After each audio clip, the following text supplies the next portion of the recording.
bienvenue dans l'interview. Aujourd'hui, je reçois Jamal Ekazban. Bonjour. Bonjour. Alors, député bruxellois PS, conseiller communal réélu à Molenbeek, PS bien sûr, et sans doute probable échevin suite à son excellent score au communal. Alors justement, parlons d'abord de Molenbeek et des élections. Finalement, vous vous retrouvez, après avoir attaqué le MR pendant 6 ans, depuis les bancs de l'opposition, vous vous retrouvez avec le MR au sein, sans doute, d'un même collège échevinal. Étonnant, non ? Alors, tout d'abord, moi j'ai été chef de groupe de l'opposition socialiste au Conseil communal pendant 6 ans. Je n'ai pas attaqué le MR, j'ai attaqué la politique que cette majorité a menée et j'ai par moments dénoncé des politiques à l'égard de la population, à l'égard des commerçants qui étaient totalement injustes. J'ai aussi, avec mes collègues, contribué à amener des idées, des suggestions. On a voté d'ailleurs un certain nombre de motions positives. Donc, ce n'est pas une personne, ce n'est pas un parti qu'on attaque. Quand on fait de l'opposition, d'abord c'est démocratique, donc on attaque des projets, dont on estime qu'ils ne sont pas convenables, comme par exemple faire payer les garderies qui étaient gratuites. Pour le reste, quand on essaie de former une majorité, on essaie de former une majorité d'abord autour de projets. Mais justement, former une majorité de projets avec le MR, ce n'est pas évident, parce qu'on vous a vu dans les débats, il y avait quand même pas mal d'éléments, vous n'étiez pas d'accord. Je pense que ces éléments sur l'enseignement. Je pense que la future bourgmestre, Catherine Moreau, a été très claire. Elle a essayé pendant longtemps de former une majorité de gauche, avec des partenaires qui finalement n'ont pas voulu saisir cette opportunité historique et surtout assumer leurs responsabilités. Mathématiquement, il n'y avait plus grand choix. Et donc, à un moment donné, la formation de la majorité s'est orientée vers une majorité de stabilité, vers une majorité un peu plus large. Ouais. Et puis finalement, le MR, évidemment, c'est pas ma tasse de thé parce que je suis du PS et je suis de gauche. Mais quand vous avez deux partis politiques qui représentent près de 60% des électeurs, c'est quand même assez représentatif de la population de Molenbeek. Et quand vous regardez ça avec un peu de distance, vous voyez qu'à Zelzat, PTB arrive à s'arranger avec les socialistes flamands. Pourquoi, Molenbeek, ça n'a pas été possible? Vous posez la question au PTB.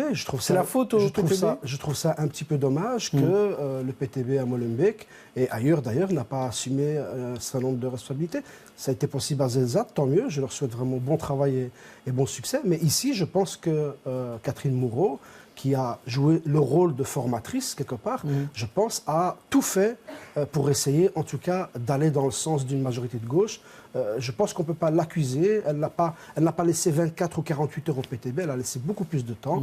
Ça, c'est pas fait. Maintenant, je pense qu'il faut savoir tourner la page. Les Molenbeekois ont besoin qu'on s'occupe d'eux aujourd'hui. Alors, autant c'était très très vite au moment où il a fallu finalement négocier MR et PS, autant ça prend un peu plus de temps pour mettre en place ce collège échevinal. Et on ne sait toujours pas qui seront les échevins et les compétences. Vous serez échevin, Jamal Ekazban? Je suis candidat échevin, comme d'autres certainement, mais je pense qu'il n'y a rien de curieux là-dedans. Nous ne prêtons serment que le 5 décembre, on a encore le temps, nous avons des instances, on a une assemblée générale qui est prévue le 22 novembre, on a un appel à candidature qui a été lancé dans la transparence, d'ailleurs je le salue, et je ne cache pas que je suis effectivement candidat échevin comme d'autres, mais je suis surtout désireux de former une belle équipe autour de la bourgmestre, parce que justement, il va falloir faire un travail important, et il va falloir aussi imposer un maximum de vues socialistes. Oui, mais pour revenir sur votre cas, alors vous êtes aujourd'hui député bruxellois, vous serez peut-être, sans doute, échevin, voilà, et vous avez quand même fait beaucoup de voix, donc ça aurait du sens. Vous avez été longtemps échevin des sports, ça vous intéresse toujours, les sports ? Évidemment que c'est une belle compétence dans laquelle je pense que j'ai fait de belles choses. Cette compétence m'intéresse toujours, mais je n'ai aucune exclusive. Je suis ouvert aussi à d'autres choses. Et il me plairait, évidemment, en tant qu'échevin, à la fois de pouvoir continuer à faire un travail intéressant dans une compétence comme celle-là, mais je n'ai pas peur de compétences aussi plus techniques. Alors, et on parle aussi du cumul, des cumuls. Quand viendront les élections régionales, il faudra choisir. Effectivement. Qu'est-ce que vous choisirez? D'abord, est-ce que vous serez candidat aux élections régionales? Alors moi, aujourd'hui, mon choix, c'est Molenbeek. Mon cœur est à Molenbeek et je pense que les électeurs m'ont quand même donné le deuxième résultat de ma liste. Et donc, c'est un signe d'encouragement, mais également un message très clair. En ce qui concerne les élections de 2019, si mon parti a besoin de moi sur la liste, je serai là. Mais même pour ne pas être député après? Mais pour l'instant, en tout cas, mon choix, c'est la commune de Molenbeek-Saint-Jean. En 2019, c'est autre chose. Et à ce moment-là, en tout cas, ce qui est clair, c'est qu'après les élections de 2019, il y aura des cumuls.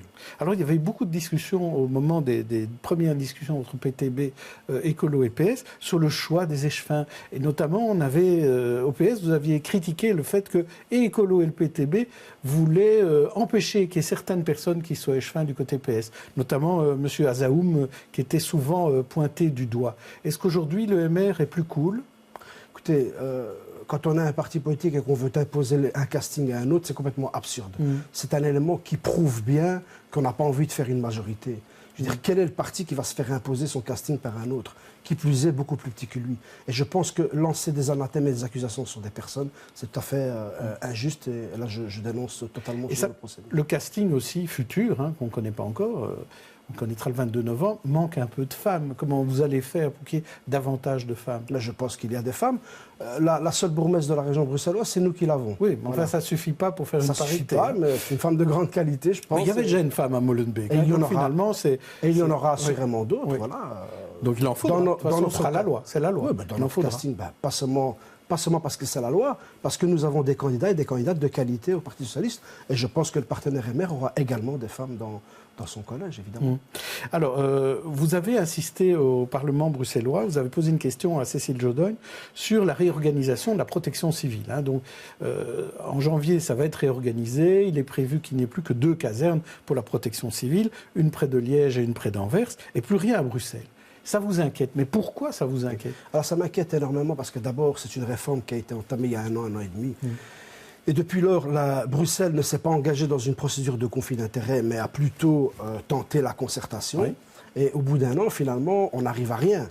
Il n'y a rien de concret qui est proposé. On a toujours une réforme qui, finalement, diminue un service public, service de protection civile, et qui n'organise rien sur Bruxelles. Alors, je le rappelle, c'est quoi la protection civile? La protection civile, c'est un service spécialisé, avec des gens entraînés spécialement, avec un matériel qui n'est pas utilisé tout le temps et qui devrait pouvoir intervenir, par exemple, en cas d'attaque chimique, bactériologique, en cas d'incident radiologique. Et je pense que on commémorait hier les attentats malheureux de Paris. Dans quelques mois, on va commémorer ceux de Bruxelles. Il est clair qu'on a toujours dit, on a toujours constaté que le délai d'intervention était primordial dans la possibilité de pouvoir sauver des vies. Et comment est-ce qu'on peut imaginer que Bruxelles, capitale de l'Europe, qui héberge son territoire un certain nombre d'institutions internationales, européennes, ne puisse pas avoir un service de protection civile à disposition à proximité. Il n'est pas possible d'imaginer que la capitale de l'Europe et de la Belgique doivent dépendre d'un service qui se trouverait au nord d'Anvers et à Crisnay, près de Liège, plus près de la Flandre que de la Wallonie d'ailleurs. Donc c'est quelque chose qui n'est pas acceptable. Donc là, je pense qu'on joue vraiment avec la sécurité des Bruxellois, avec plus d'1 million d'habitants. Et j'insiste là-dessus. Le gouvernement fédéral n'arrête pas de parler de sécurité, n'arrête pas de parler de menaces terroristes. Mais en même temps, dans la pratique, on ne fait rien pour mettre des moyens à disposition. Alors, je trouve que c'est scandaleux par rapport dans les négociations qui ont eu lieu depuis un an entre bruxellois et gouvernement bruxellois et gouvernement fédéral, il y a quand même quelques solutions qui ont été proposées. Par exemple, que les pompiers, le SIAMU, aient davantage de tâches, et notamment des tâches de protection civile. Alors on veut encore accabler les pompiers avec des tâches supplémentaires. Les pompiers qui, entre parenthèses, font déjà un travail formidable. Et je le rappelle, je le disais tout à l'heure, le service de protection civile, c'est un service à part. Ce sont des entraînements spécifiques. C'est l'utilisation d'un matériel qui n'est pas utilisé tout le temps. Et fort heureusement, nous espérons jamais devoir l'utiliser. Il faut des gens compétents pour le... il faut des gens entraînés, équipés pour. Et puis, quelque part, c'est de se décharger d'une responsabilité fédérale, à nouveau sur la région, à nouveau sur les deniers publics bruxellois. Ça ne va pas. Et alors, je terminerai simplement sur un élément.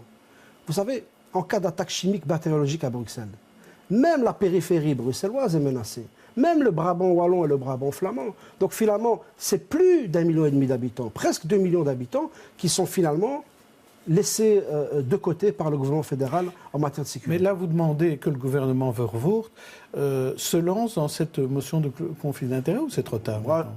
Il n'est pas trop tard. Moi, je pense... Il y a des communes déjà qui ont intenté une action par rapport aux arrêtés royaux, aux arrêtés d'application. Mais je pense qu'il faut aller beaucoup plus loin. Nous nous sommes engagés, la ministre s'est engagée honnêtement et sincèrement dans une concertation avec le fédéral qui n'aboutit à rien.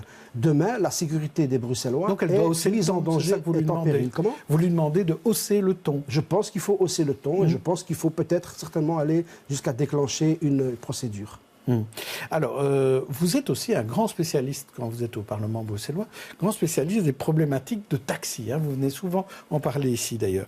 Alors, ce matin, des chauffeurs Uber et d'autres plateformes du même type ont manifesté devant le palais de justice pour se plaindre des poursuites judiciaires dont ils sont victimes. Alors, je vais vous demander votre réaction et je vous propose 3 types de réactions. La première, c'est « Je suis aux côtés de ces travailleurs ». La deuxième, Uber les manipule, et la deuxième, ils ne votent pas PS. Alors, qu'est-ce que vous choisissez comme réaction que suscite cette manifestation de chauffeurs indépendants? Moi, je prendrais les 2 premières. Donc, à la fois, moi, je suis toujours du côté des travailleurs, de tous les travailleurs, et en même temps, je ne dirais pas qu'Uber les manipule, mais Uber les instrumentalise, les utilise. Donc, qu'est-ce qui se passe aujourd'hui? Il y a surtout un procès entre les taxis et le système Uber.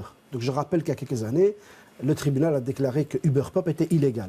Par un subterfuge, UberX s'est créé et utilise des plaques wallonnes flamandes notamment pour faire du taxi illégalement à Bruxelles. Des licences en fait. Voilà, des licences wallonnes et flamandes pour faire du taxi illégalement ici à Bruxelles, aux dépens des taxis bruxellois. Donc il est normal que les taxis bruxellois défendent leurs droits, défendent leurs croûtes devant les tribunaux. On verra ce que ça donnera.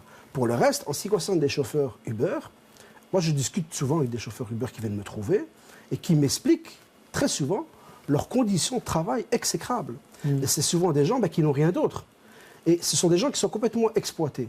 Mais je pense que la situation d'aujourd'hui, c'est aussi une situation qui est due au fait qu'on n'a rien fait pour arrêter ça, on n'a rien fait pour freiner ça il y a quelques années, quand on a commencé à tirer les sonnettes d'alarme immédiatement. Et je prends un exemple. Quand on a constaté le danger de Airbnb, qui menaçait le secteur hôtelier. Là, on a très vite mis les choses en place pour éviter qu'il y ait des abus à ce niveau-là. Un échange d'appartements et d'habitations entre des personnes, c'est quelque chose de tout à fait légal, qui doit être même, on doit en faire la promotion. Mais si quelqu'un organise de l'hôtellerie de manière illégale, sans payer les charges que les hôtels doivent eux payer, ça ne va pas. Dans le taxi, c'est la même chose. Vous avez un monde du taxi, où vous avez des entrepreneurs qui ont investi de l'argent, où vous avez des chauffeurs qui doivent travailler beaucoup plus longtemps, qui doivent élargir leur temps de travail pour faire des recettes. C'est vrai qu'on n'a rien fait. Ça ne va pas. Mais parce qu'il y a un blocage aussi au sein du gouvernement. Vous êtes, les mais il y a un partis sont pas blocage tous parce d'accord. qu'on n'a rien fait. Donc il n'y aura pas de plan taxi non, mais on n'a rien fait. avant le mois de mai. On n'a rien fait, mais on ne peut pas faire n'importe quoi non plus. Nous avons toujours refusé un plan pro-Uber. J'ai toujours dit, je voulais un plan taxi. Un plan taxi qui favorise et qui soutient le secteur du taxi et qui l'aide à se moderniser. D'ailleurs, il y a des avancées à ce niveau-là. Pour le reste, le système Uber a démontré qu'il exploitait les gens. On est en train de revenir au Moyen-Âge. Regardez ce qui se passe avec Ryanair, regardez ce qui se passe avec Deliveroo. Tout ce que nous dénonçons depuis un certain nombre d'années se vérifie aujourd'hui. Ouais. Il y a une pénibilité de plus en plus grande. Vous voyez que ces services ont quand même, malgré tout, beaucoup de succès aussi. Oui, mais... Parce que pour le consommateur, ces services-là ont beaucoup de bénéfices. Je pense qu'il faut pouvoir expliquer de manière pédagogique aux consommateurs, à un moment donné, que consommer, c'est une chose, consommer, c'est bien, mais consommer de manière durable et consommer en se disant que derrière notre consommation, il y a quelqu'un qui travaille avec un salaire décent et qui a une sécurité sociale et qui paye des impôts, c'est mieux. Merci Djamali Kasbane, on se retrouve demain avec un autre invité. D'ici là, bonne journée, bonne soirée à tous.